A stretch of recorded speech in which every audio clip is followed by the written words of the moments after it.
Welcome everybody, another edition of the Mans and Flower Show. My name is Jeff Mans from FantasyAlarm.com, along with the Oracle himself, Ray Flowers. Ray, how you doing today? Hey Jeff, any day I get a chance to talk to you, that's a good day. Oh, flattery gets you, well, it gets you everywhere, to be quite honest with you, Ray. But don't pretend to like me, because I'm not playing this BS game with you. On Facebook, this entire week, I've been listening to your rants and rampages against Mark Sanchez and how much you hate him. And meanwhile, I'm advocating. And then I happen to hear a little soundbite from you from the SiriusXM Fantasy Sports Radio archives that says, I disagree with Jeff Mans in the Fantasy Alarm rankings this weekend, blah, blah, blah.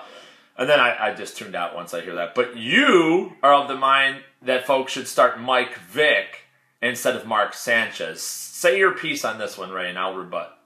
Okay, I mean, we can talk about the numbers, and we can say the numbers were with a different team with Sanchez, with a different system and all that, but the fact is, 55% completion percentage, 195 yards a game, and more interceptions and touchdowns.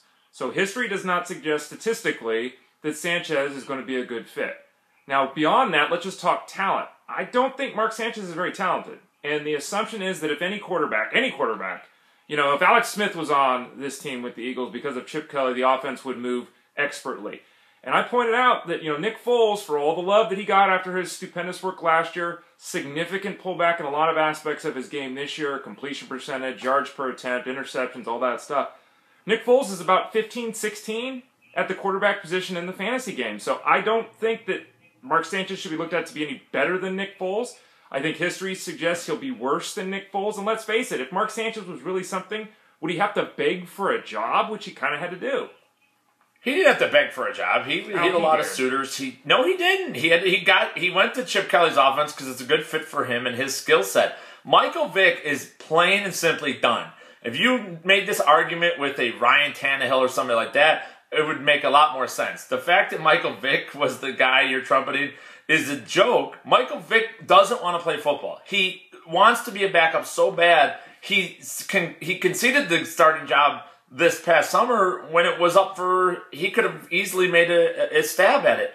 He went down last week, and I showed a video on our Fantasy Alarm page of him going down, hitting his head like moderately, and you would have thought that it was like the Kennedy assassination with how he grabbed his head. Like, Kennedy didn't react that violently, and he knows that if he goes for his head, he's getting pulled from the game. Michael Vick doesn't matter. Mark Sanchez put up better numbers than Michael Vick last week in one half of football. One half, he put up better numbers. Michael Vick is done. That's the problem. I like Sanchez a lot, and you're right about Nick Foles struggling 100%. But my opinion is this. Wherever you had Nick Foles, whatever you thought of him, and I think most people still had him as a top 12 fantasy quarterback this season, even though on the lower end, little under expectations, all you have to do is erase Foles, put in Sanchez. I think the Eagles offense doesn't miss a beat with Mark Sanchez. Well, I mean, even last week, though, when Sanchez had the success, he had a couple of interceptions. He completed like 10 or 11 of 13 passes within 10 yards of the line of scrimmage. He didn't do much beyond 10 yards from the line of scrimmage. And, it's an effort where he's coming in the middle of the game. And that's different than prepping all week and everything. So, I get it. It's just that, Jeff, Mark Sanchez, what has he ever done? Just ever. And here, what has he ever done? 2 AFC Championship games. Oh, come on. Trent Dilfer won a Super Bowl. Come on. Rex Grossman went to... Well, no. You said, what has he ever done? He did it. I'm not a Mark Sanchez fan, but he went to 2 AFC Championship games, and what you're going to say is he didn't lead them there. Exactly right. That's what you should have said, at least.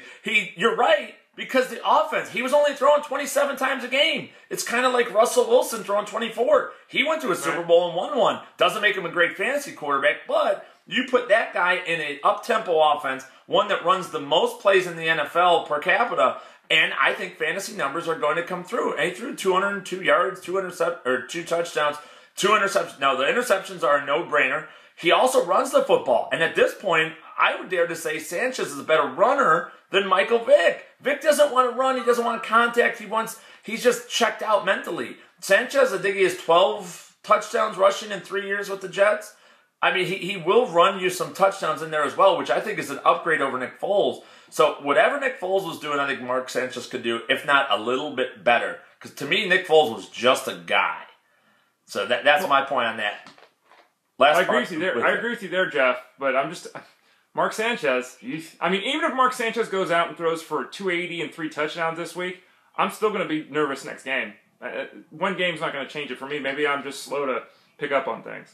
You are slow to pick up on things. But that's another point. What about this point, Ray Flowers? What are your thoughts on Adrian Peterson? I went on a tirade early this week about that. Of course, a lot of negative feedback aimed at myself on the Adrian Peterson thing. I'm of the mind that if the NFL lets Adrian Peterson play this season, they might as well just fold up their tent because their league means nothing. I don't see any way possible that you let this guy back on the field for Week 11 without any sort of discipline. And I don't care about the time served BS, all this stuff. This is a serious crime that he committed. Even though he has great lawyers and great defense and he got it pleaded down, I'm going to, 10 times out of 10, this kind of case, a child abuse case, is going to get present over a guy who took a little marijuana. Your thoughts, Ray?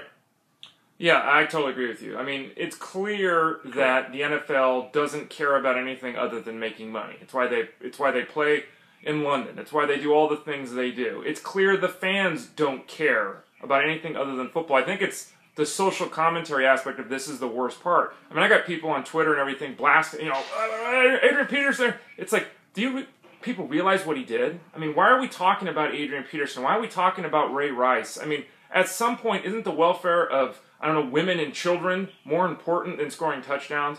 I think with the PR, and I think the PR disaster the NFL had with the Ray Rice thing, which Goodell totally blew from the get-go. I don't know, I've said this previously, I'd be surprised if it's 50-50 whether Peterson gets back out on the football field. And if I was the owner of the Vikings, I wouldn't play him. I'd pay him, tell him to go away. Yeah, that's exactly. me. That's what I would do. We don't need him. Like I said, I think I said this in the start of it all. We don't need Adrian Peterson. There's another Adrian Peterson ready to go. DeMarco Murray just steps up and now you're Adrian Peterson. Now you're the best in the NFL. It's easy. It doesn't matter. Jerick McKinnon, he's been very good. Very good. And you combine McKinnon and Asiata's number, the running game for the Minnesota Vikings hasn't really lost that much. I'll say they lost a little bit, but it's not monumental. They're not winning more games with Adrian Peterson. You simply don't matter, dude, anymore. And you're going to do this to kids. And furthermore, it doesn't even... He fails a drug test right after that because he smoked some head. Good Lord, this is a guy clearly without a clue. And to me, he doesn't have a spot.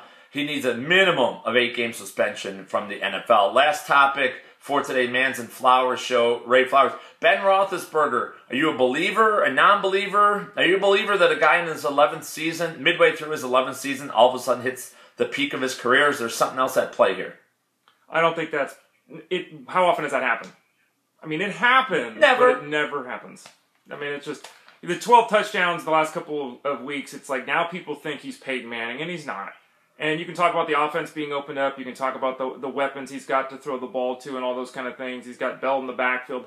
I understand the argument for Roethlisberger, but I'll go back to what I've always said about Roethlisberger. The guy's played a decade of football in the NFL before this season. He has 2 seasons where he's played 16 games. He's always hurt. Because he's always hurt, the numbers are never there. You can have Roethlisberger. You can ride Roethlisberger. You can look at him as a QB1 right now, Jeff. But you've got to have a backup on your team because odds are he's going to get hurt at some point. Absolutely. That is the Oracle, Ray Flowers. I'm Jeff Mans. We come to you every week with the Mans and Flowers Show. You can catch our work on SiriusXM Fantasy Sports Radio and every single day right here on FantasyAlarm.com. For Ray Flowers, it's Jeff Mans. Fantasy Alarm TV. We'll catch you next time, everybody.